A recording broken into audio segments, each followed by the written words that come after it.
kami naikkan syukur padamu.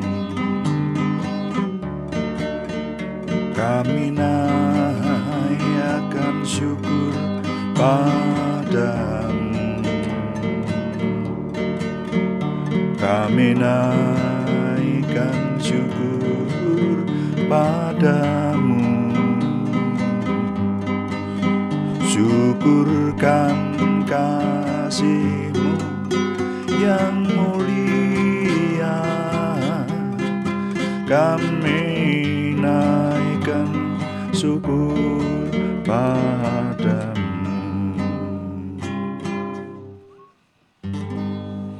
Bapa, kami mengucap syukur untuk doa malam hari ini. Kami mengucap syukur untuk semua yang Tuhan anugerahkan sehingga kami boleh menaikkan doa saat ini. Terima kasih. Kami menyerahkan semua yang kami kerjakan, Tuhan berkati sehingga semuanya menjadikan nama Tuhan dimuliakan. Ketika nama Tuhan dimuliakan, maka kami semua diberkati. Dalam nama Tuhan Yesus Kristus kami berdoa. Haleluya. Amin. Selamat malam Bapak Ibu, Saudara sekalian yang sudah bersama dengan kita di sini dalam doa malam hari ini. Doa malam ini melalui online ini diadakan dengan keyakinan Kristiani, dengan berdasar kepada keyakinan bahwa Yesus Kristus atau Isa Al-Masih, Yeshua HaMasyiah itu adalah imam besar agung kami. Dan firman Tuhan yang didokumentasikan dalam kitab suci Perjanjian Lama dan Perjanjian Baru menjadi pegangan kami, menjadi pegangan kita sekalian. Nah, saudara sekalian, hari-hari ini masih dalam masa raya Natal dan masih banyak saudara-saudara atau kalangan-kalangan yang mengadakan perayaan peringatan Natal hari-hari ini. Makanya bahkan sebelum tanggal 25 Desember saya mengajak Bapak Ibu Saudara untuk merenungkan pengenalan kepada Tuhan Yesus Kristus atau sering disebut tentang kristologi seperti itu. Nah, kali ini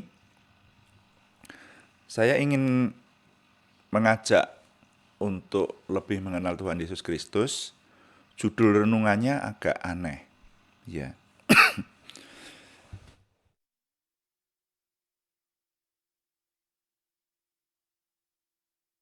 Judul renungannya adalah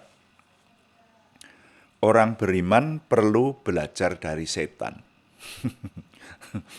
Orang beriman perlu belajar dari setan. Bagaimana ini? Ini soal pengenalan kepada Tuhan Yesus Kristus. Nah, kita baca dulu. Saya kemarin mengajak Bapak Ibu Saudara untuk mencermati semua mukjizat yang dibuat oleh Tuhan Yesus ya. Itu di Injil Matius. Nah, di Matius pasal 8 itu di seputaran ayat 29 itu Tuhan Yesus membuat mukjizat, yaitu mengusir setan. Nah, tapi yang lebih lengkap ini cerita yang sama atau kisah yang sama yang didokumentasikan di Injil Markus. Saya ingin membaca yang Injil Markus pasal 1 sampai 15. Pasal 5, maaf. Injil Markus pasal 5 ayat 1 sampai 15 maksud saya. Saya baca untuk Anda ya. Markus pasal 5 ayat 1 sampai 15. Lalu sampailah mereka di seberang danau di daerah orang Gerasa.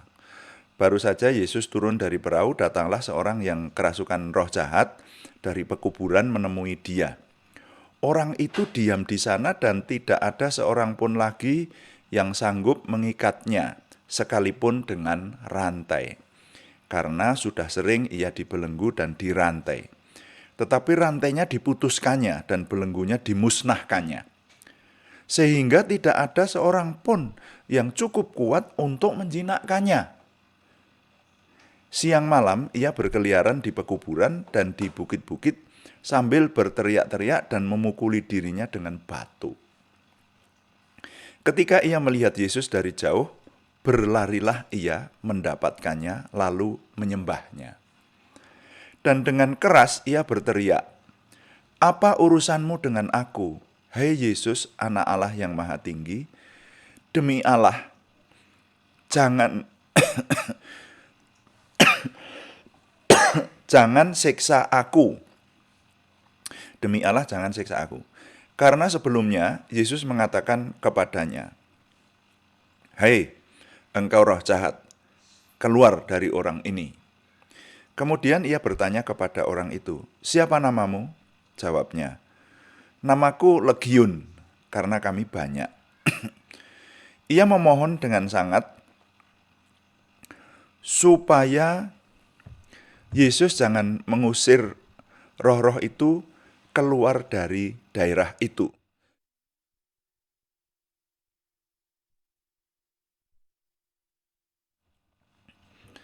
Adalah di sana, di lereng bukit, sejumlah besar babi sedang mencari makan.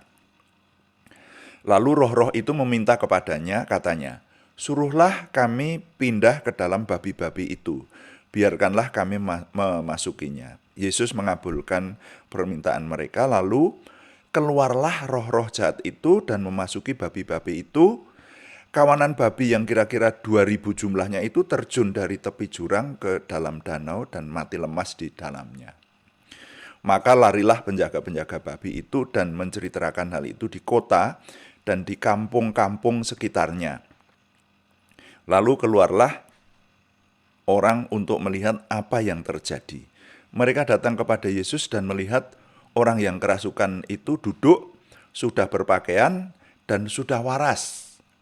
Orang yang tadinya kerasukan legiun itu, maka takutlah mereka.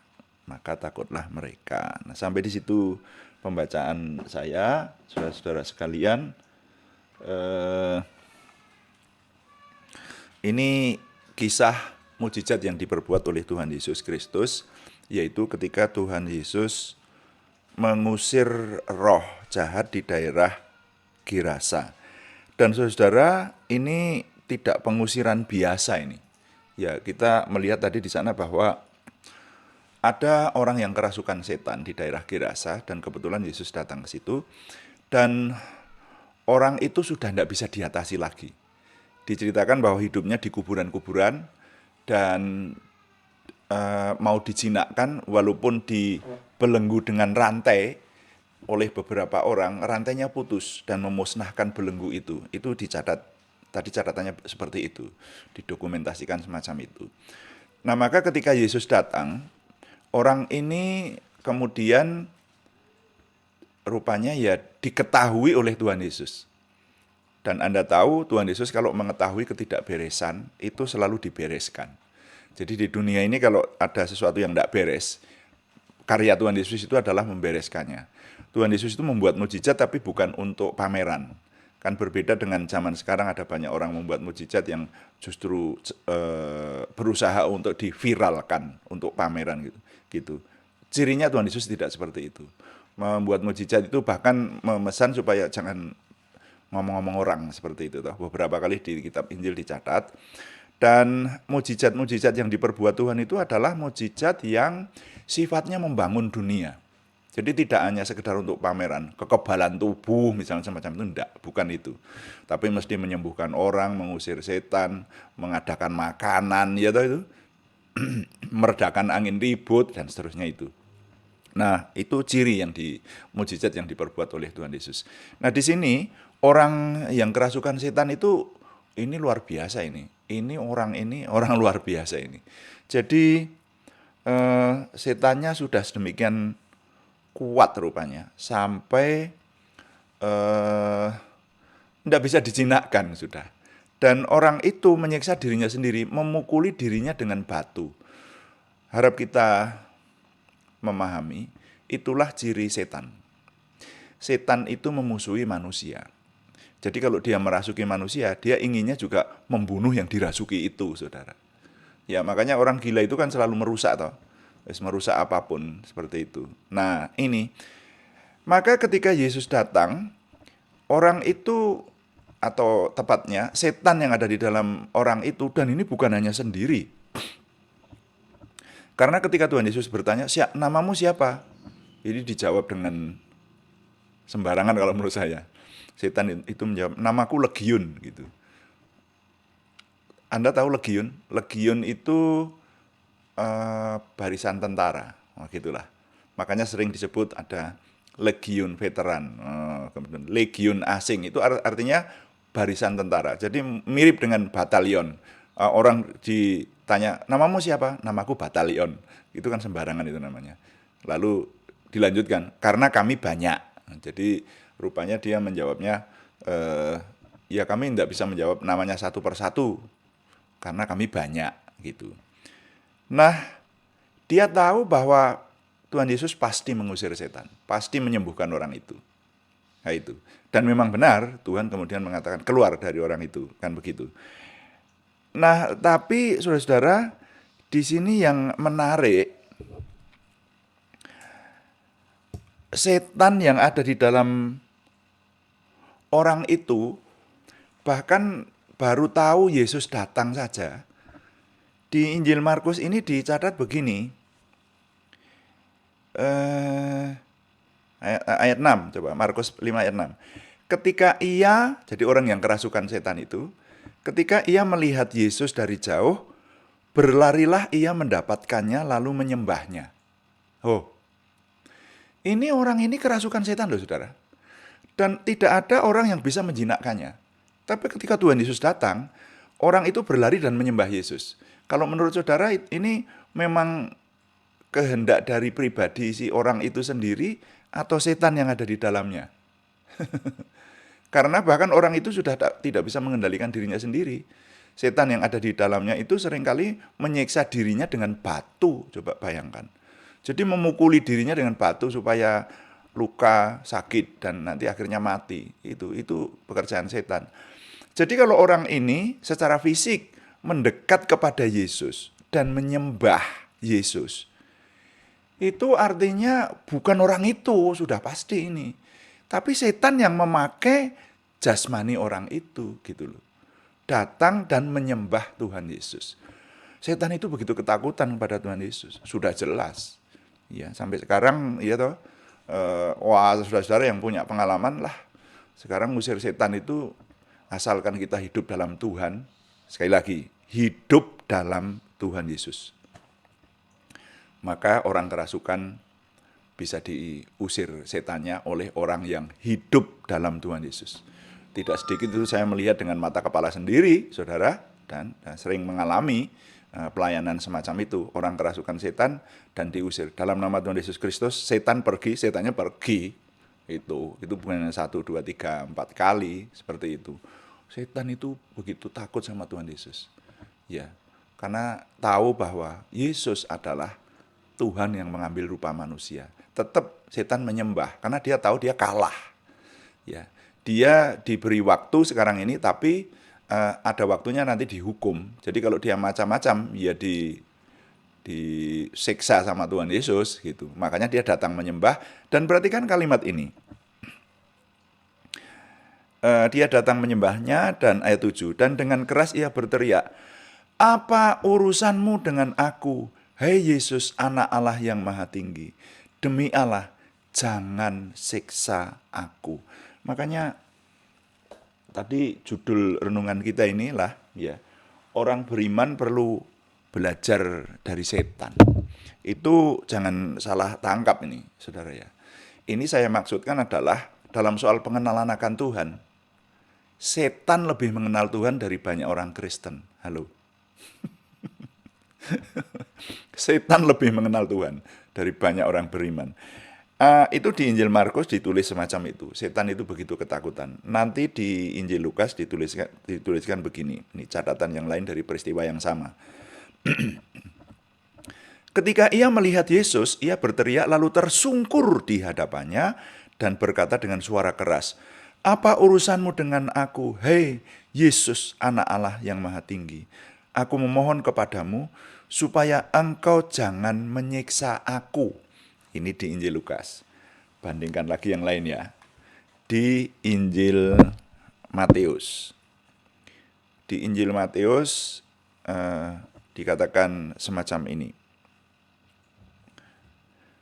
Dan mereka itu pun berteriak katanya, apa urusanmu dengan kami, hei anak Allah? Adakah engkau kemari untuk menyiksa kami sebelum waktunya? Perhatikan. Jadi setan itu yang menyebut Yesus anak Allah.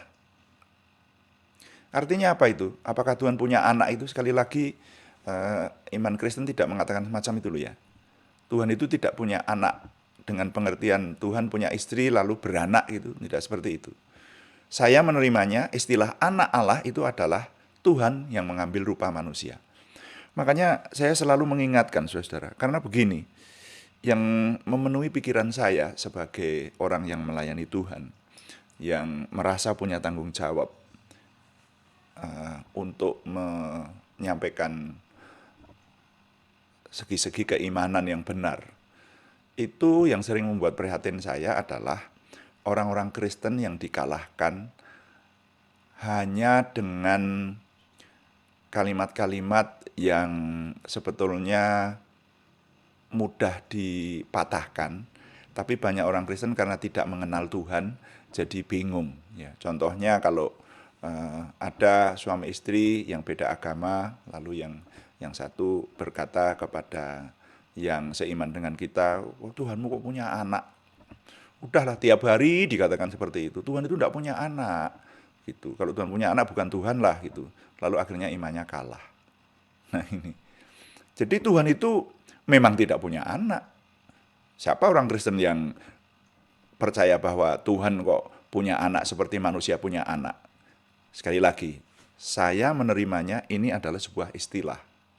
Ya, yang menjelaskan bahwa Tuhan mengambil rupa manusia.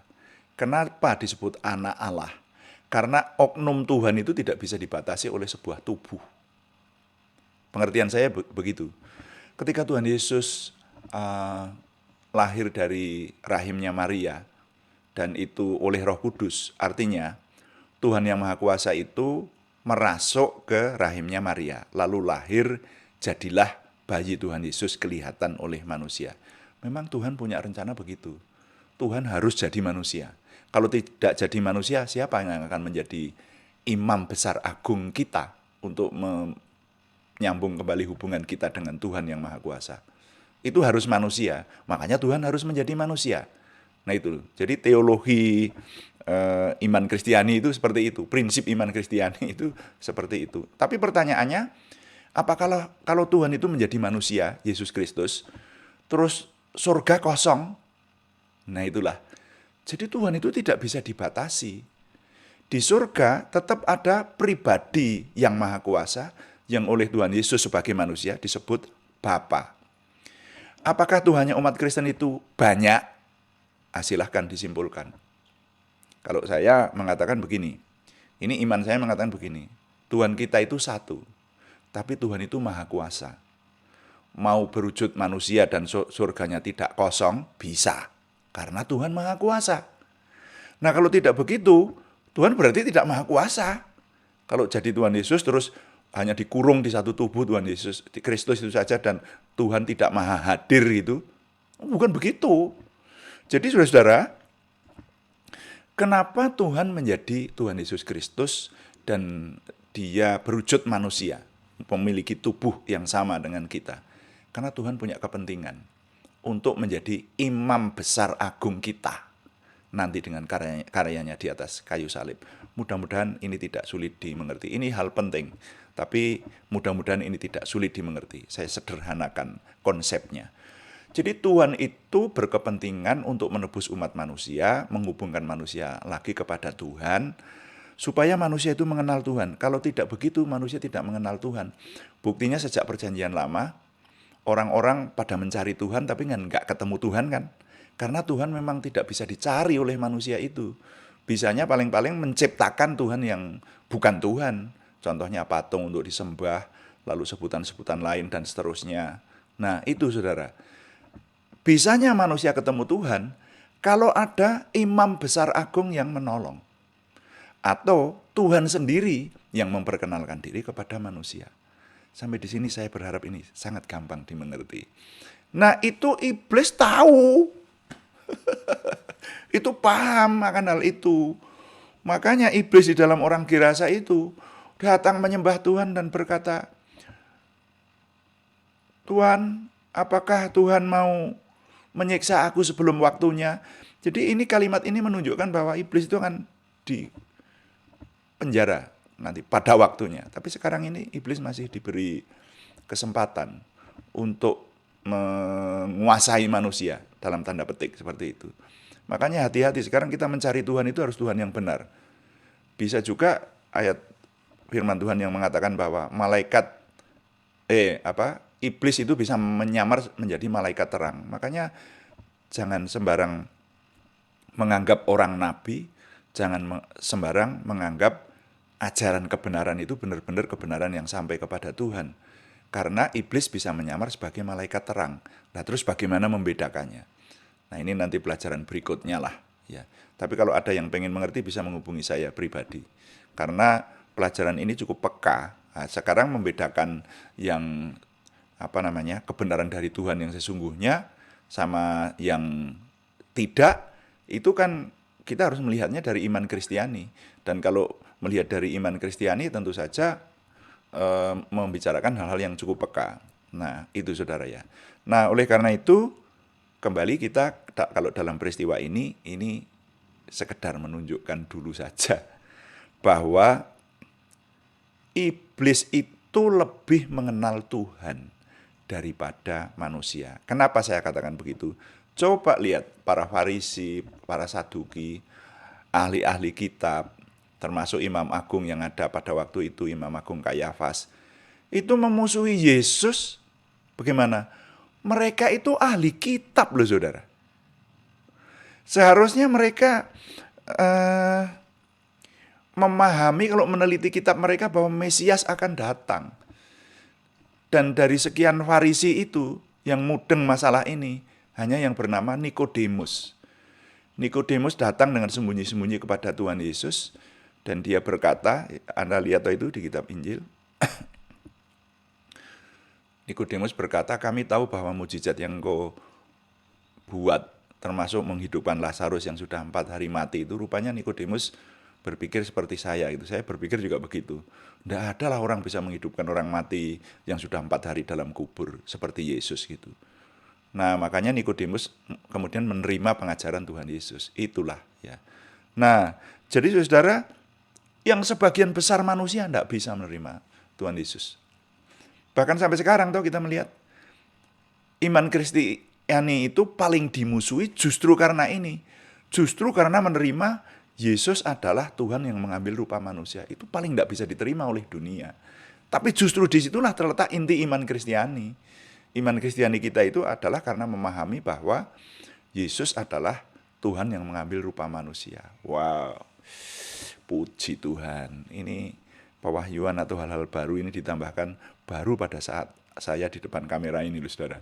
Ini saya merasakan bahwa ini Roh Kudus memimpin supaya kita memahami sampai segini, gitu. Ya, jadi melalui belajar dari orang yang dirasuk setan itu, sekarang kita justru tahu. Nah, sekarang saudara lebih percaya kepada para Farisi waktu itu atau lebih belajar dari orang yang dirasuk setan itu, yang sama Yesus saja menyembah dan ketakutan setengah mati sama Tuhan dan memohon, jangan siksa aku, demi Allah, jangan siksa aku sebelum waktunya. Dikatakan begitu, tadi di 3 tempat itu dikatakan yang sama.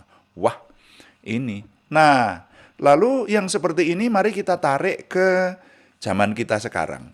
Ini kan yang diceritakan pada zaman itu, zaman Perjanjian Lama, zaman masih ada imam-imam, sampai zamannya Tuhan Yesus. Tapi sekarang kita yang hidup dalam Perjanjian Baru, pertanyaan penting, serius saya berkata kepada saudara. Saudara sudah merasa lebih mengenal Tuhan dibanding dengan setan mengenal Tuhan, apa belum?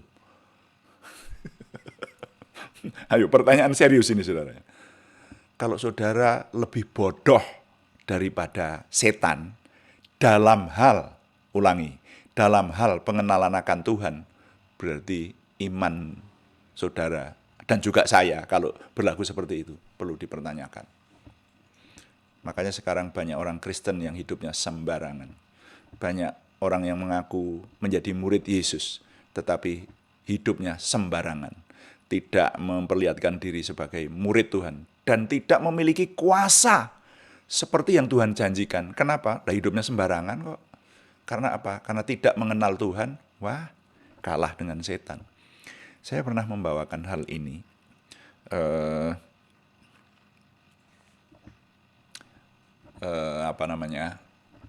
Berdasarkan satu ayat ini di Yakobus nanti kan sebetulnya ditegaskan. Nah, di Yakobus itu ada ayat yang bunyinya, bahkan setan-setan pun mengenal. Jadi kalau kamu percaya kepada Tuhan, jangan hanya menyebut Tuhan. Jangan percaya bahwa Tuhan itu ada. Kalau percaya bahwa Tuhan itu ada, sudah disebut orang beriman. Iya toh? Orang komunis nggak percaya bahwa Tuhan itu ada, mereka tidak beriman. Tapi kita percaya Tuhan itu ada, tapi nggak titik sampai di situ, nggak cukup sampai di situ. Di surat Yakobus nanti sudah cari, gampang sekarang cari ayat-ayat semacam itu. Kalau hanya semacam itu, setan-setan pun percaya dan mereka gemetar. Nah, kalau percayanya baru sama dengan setan, itu saja belum masuk surga. Seharusnya apa? Mengikut Tuhan Yesus, menjadi murid Yesus yang sesungguhnya. Hidup kita ini mencerminkan menjadi murid Yesus yang sesungguhnya. Wah, tanpa terasa renungan hari ini menjadi renungan yang maha penting buat saya. Ya, saudara harus memahami juga bahwa ini hal sederhana, tapi penting buat kita. Kalau pengenalan kita akan Tuhan tidak melebihi setan, saudara, ya, maka iman kita perlu dipertanyakan di hadapan Tuhan. Makanya judul yang bunyinya orang beriman, atau bahkan kalau saya boleh katakan orang Kristen perlu belajar dari setan. Itu bukan belajar untuk bikin santet atau tenung, tapi belajar soal pengenalan akan Tuhan. Setan lebih mengenal Tuhan daripada kebanyakan dari kita, rupanya semacam itu. Dan minta maaf kalau saya menyampaikan semacam ini, motivasinya hanya satu, supaya kita lebih sungguh-sungguh lagi kepada Tuhan. Saudara setuju? Amin. Kalau setuju katakan amin. Dan kalau saudara mengatakan amin, ada konsekuensinya. Apa konsekuensinya? Ikut doa pagi dan doa malam setiap hari, supaya lebih mengenal Tuhan. Loh, setuju atau enggak? Ya kan begitu. Nah, kalau konsekuensinya tidak mau membaca kitab suci, tidak mau memperhatikan khotbah, tidak mau berdoa, tidak mau bergaul karib dengan Tuhan, bagaimana mau mengenal Tuhan? Orang yang namanya mengenal itu bukan hanya sekedar tahu. Saya beritahu, contoh.